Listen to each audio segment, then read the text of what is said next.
few moments later. Kita mulai saja. Assalamualaikum warahmatullahi wabarakatuh. Kami di sini dari kelompok 9 mau membuat video berkaitan dengan hermeneutik dari tokoh Mesir yang sangat kontroversial, yaitu Nasr Hamid Abu Zaid. Mengenai hermeneutikanya, ini untuk menyelesaikan tugas UAS dari matkul PSI atau pengantar studi Islam dari dosen aku Ibu Indri Mupriati Khaira MAK. Di sini kami perkenalkan dulu ya, saya Fadli dari kelas PB 1. Saya Zahra Hikmah Fadli dari kelas PB 1A. Ya, jadi kita itu sama ya, satu kelas, dan di sini kami akan menyampaikan hermeneutik dari pemikiran Nasr Hamid Abu Zaid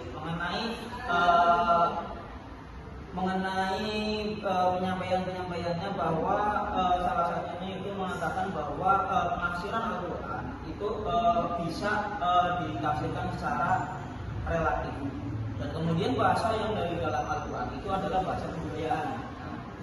Jadi lebih dalamnya nanti kita sampaikan dalam bacaan, dan saya ini mengambil dari jurnal karya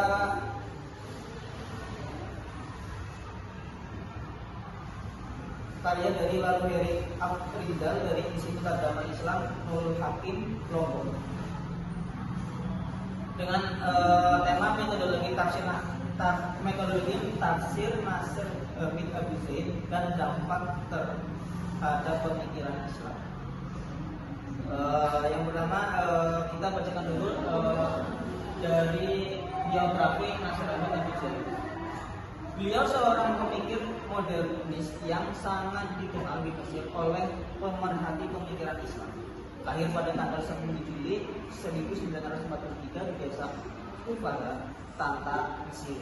Jadi beliau itu orang Mesir. Beliau menyelesaikan S1 pada tahun 1972 di Universitas Kairo di bidang bahasa adat. Kemudian menyelesaikan S2 pada tahun 1977.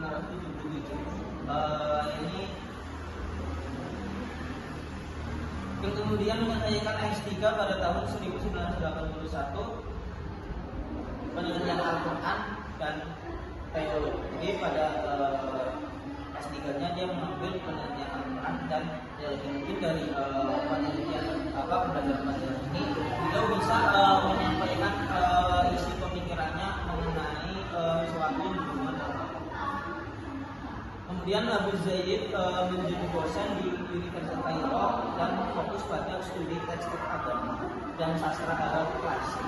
Setelah menghadapi kontroversi di Mesir, yang menjadi profesor studi Islam di Universitas Leiden Belanda. Akhir hayat, metodologi penafsiran yang saling melengkapi metode penafsir Abu Zaid antara lain adalah ifa, terus ifa yaitu adalah penyembunyian, yaitu menyingkirkan makna asli teks dalam proses penafsiran. Kemudian ada kasyaf atau penyingkapan, menekankan signifikan teks untuk masa kini. Dan itu adalah sedikit ringkasan dari biografi Nasr Hamid Abu Zaid.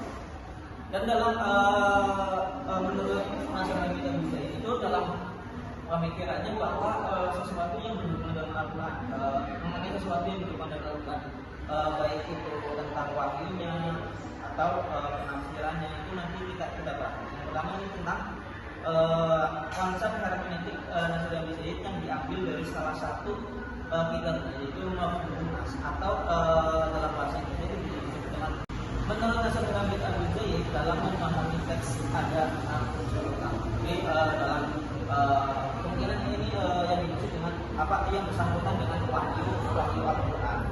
Yang pertama itu ada risalah, yaitu Al-Qurannya sendiri, dan kemudian ada mukalim. mutalim yaitu yang bersangkutan dengan siapa yang berbicara, yaitu Allah. Dan kemudian ada mutalam adalah sesuatu yang dikatakan oleh seorang mutalim. Kemudian ada itisol atau penghubung antara mutalim dan yang biasa kita sebut secara gampangnya itu bisa kita sebut dengan paket, atau kita sebut saja dengan sosok yang sangat mulia Nabi Muhammad Shallallahu Alaihi Wasallam. Yang kelima itu ada linguis atau bahasa. Jadi bahasa apa yang nantinya akan disampaikan oleh paket tersebut itu Nabi Muhammad. Dan kemudian ada sakofah atau biasa disebut dengan budaya. Nah, mengenai hal-hal ini, Nabi budaya itu bisa sampai berpikir bahwa isi di dalam Al-Quran itu merupakan produk budaya. Mengapa? Karena seperti yang dikatakan dalam Al-Quran bahwa itu ada yang menggambarkan tentang surga gitu ya, dengan surga. Dan itu dijelaskannya itu surga itu ada sungai yang sangat indah, kemudian ada pohon-pohon yang indah dan lain sebagainya. Kenapa disebutkan dalam seperti itu? Karena menurut Nasyid Hamid Al-Bujairi itu kenapa bisa disebut seperti itu? Karena Al-Quran turun di Arab dengan kondisi lapangan atau kawasan yang tandus.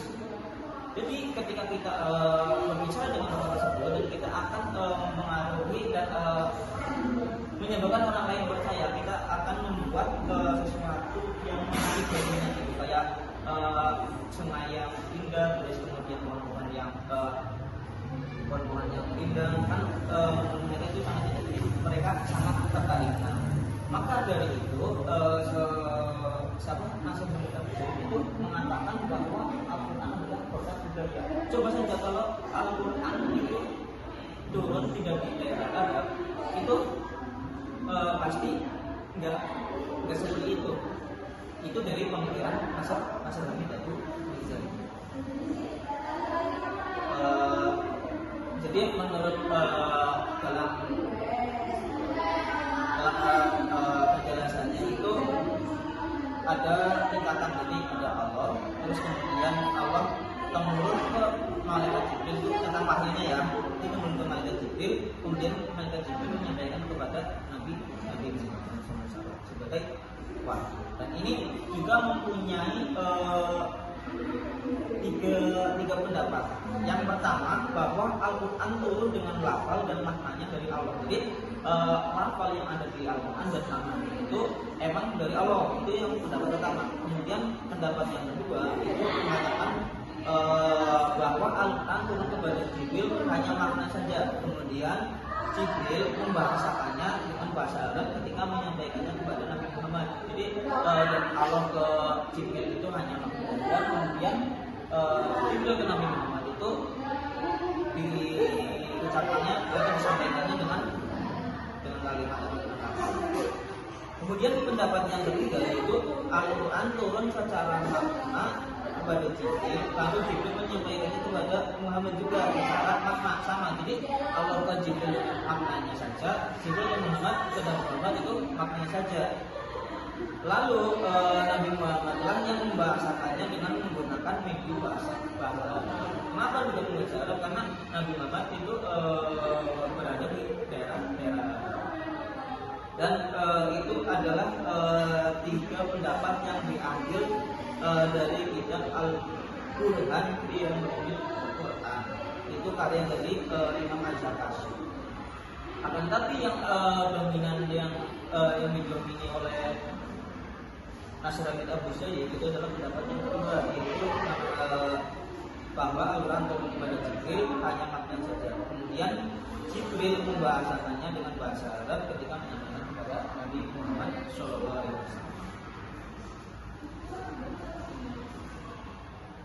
Dan dengan pernyataan-pernyataan Nasyid Hamid Al-Bujairi bahwa Al-Quran itu bisa ditafsirkan secara itu ya berdasarkan tadi, karena bisa dirubah-rubah isi penafsirannya. Seperti contoh yang mengatakan bahwa di dalam Al-Quran disebutkan bahwa isi dari bagian ahli waris perempuan itu setengah dari laki-laki, atau pembagian laki-laki itu 2 kali lipat dari perempuan. Nah, menurut Nasir Hamid Nabi Zaid yang merupakan pemikiran syarat liberal gitu ya, itu mengatakan bahwa kalau seperti itu tidak adil. Makanya penafsiran menurut Nasir Hamid itu dikatakan relatif.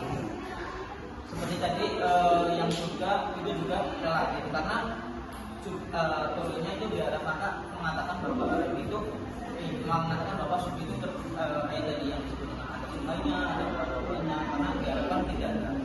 Jika turunnya di negara lain mungkin beda, dan itu yang dikatakan relatif. Kemudian dari pendapat-pendapat Hasan bin Zaid ini juga kontra dengan ucapannya, seperti mengatakan bahwa Al-Quran ini benar-benar diturunkan oleh Tuhan semesta alam, dia dibawa turun oleh Ar-Ruhul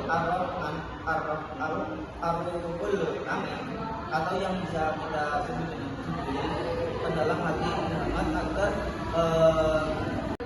seperti mengatakan bahwa Al-Quran ini benar-benar diturunkan oleh Tuhan semesta alam, dia dibawa turun oleh Ar-Ruhul Amin, atau yang bisa kita sebut dengan Jibril, ke dalam hati Muhammad agar kamu menjadi salah seorang di antara orang-orang yang beri peringatan dengan bahasa Arab yang jelas. Ini menjadi perdebatan atau bisa kita gunakan untuk mendebat masalah kita. Ini di dalam surat Asy-Syu'ara ayat 190. Tapi dalam masanya surat itu pernah dikatakan sebagai seorang yang itu kenapa? Pada saat itu karena Nasir Hamid Tamzid sendiri mencoba membongkar keyakinan umat Islam yang selama ini telah mapan. Dia berusaha menghilangkan sakralitas Al-Quran dengan menganggapnya sebagai produk budaya. Karena menurutnya Al-Quran hanyalah respons kontra terhadap kondisi masyarakat ketika ia turun, sehingga sifatnya kontekstual. Menurutnya itu bahwa isi dari ayat Al-Quran tersebut itu hanya sebatas dengan produk budaya gitu ya, sesuai dengan Al-Quran turun di mana ya nanti isinya bersangkutan dengan lingkungan tersebut gitu.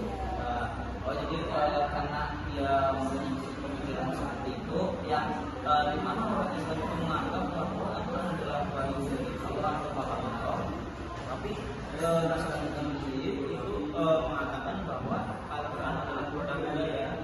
Maka dengan pernyataan tersebut Nasir Hamid Tamzid itu dikatakan murtad oleh masyarakat Mesir, dan akhirnya Nasir Hamid Tamzid itu mengangkat dari Mesir dan pindah ke Belanda atau Prancis. Ya. Oh, ke Belanda dan kemudian menjadi dosen di sana.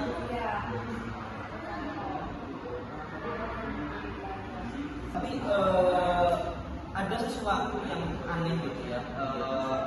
Meski beliau ini meyakini bahwa Al-Quran merupakan produk budaya, Nasir Hamid tetap mengakui bahwa Al-Quran adalah bersumber dari Tuhan. Seperti ucapannya, yaitu bagaimana keagamaan tidak akan terpisah dengan perangkap kebudayaan dan meliputinya. Wujud teks yang bersumber dari Tuhan sama sekali tidak menafikan hakikatnya sebagai teks linguistik yang sangat terkait dengan zaman dan tempat. Jadi beliau mengatakan bahwa Al-Quran merupakan budaya, tapi juga beliau mengatakan bahwa Al-Quran bersumber dari Tuhan atau bahwa Tuhan merupakan. Nah, maka dengan pendapatnya dengan isi ucapan itu menjadi kontroversi dengan pernyataan tersebut. Karena ada yang banyak mungkin kesimpulan dari ini bisa kita katakan bahwa Nasr dan Abdul Zaid berusaha mendekonstruksi hukum-hukum dan konsep-konsep ilmu Islam, atau bisa dikatakan merombak hukum Islam, hukum yang telah kita percayai dari dulu itu beliau merombaknya, atau bisa dikatakan dengan merombak hal-hal yang sudah mampu minatin yang sudah diketahui secara agama dengan kepastiannya, dan tafsir ulama yang telah mapan dan disepakati oleh umat, dan menggantinya dengan tafsir yang sifatnya relatif seperti yang barusan dijelaskan. Jadi siapa yang menafsirkan dia menurut dia gitu bisa berubah-ubah sesuai mungkin perkembangan zaman atau keadilan yang bersifat dengan hubungan hawa nafsu.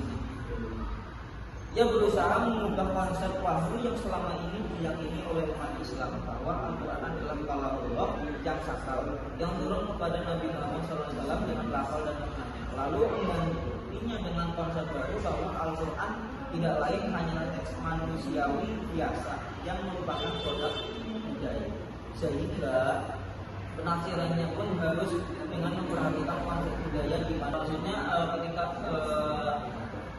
Al-Quran itu isi atau penafsirannya itu bisa berubah, maka isi tersebut akan dilakukan sifat dari Al-Quran tersebut adalah merupakan khobar atau sesuatu informasi yang bisa dianggap kebenarannya.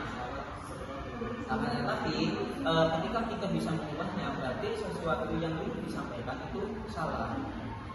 Makanya di sini dikatakan jika informasinya bisa berubah, jadi siapapun itu bisa merubahnya sesuai dengan nafsu masing-masing. Jadi itulah kenapa nasib kita jadi pada akhirnya oleh masyarakatnya itu dianggap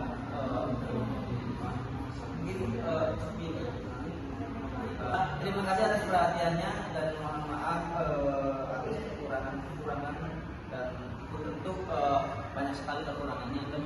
Terima kasih diucapkan kepada Ibu Indri karena telah membantu kami untuk menyelesaikan tugas buku. Mungkin cukup sekian dari kami. Kurang lebihnya mohon maaf. Wassalamualaikum warahmatullahi wabarakatuh.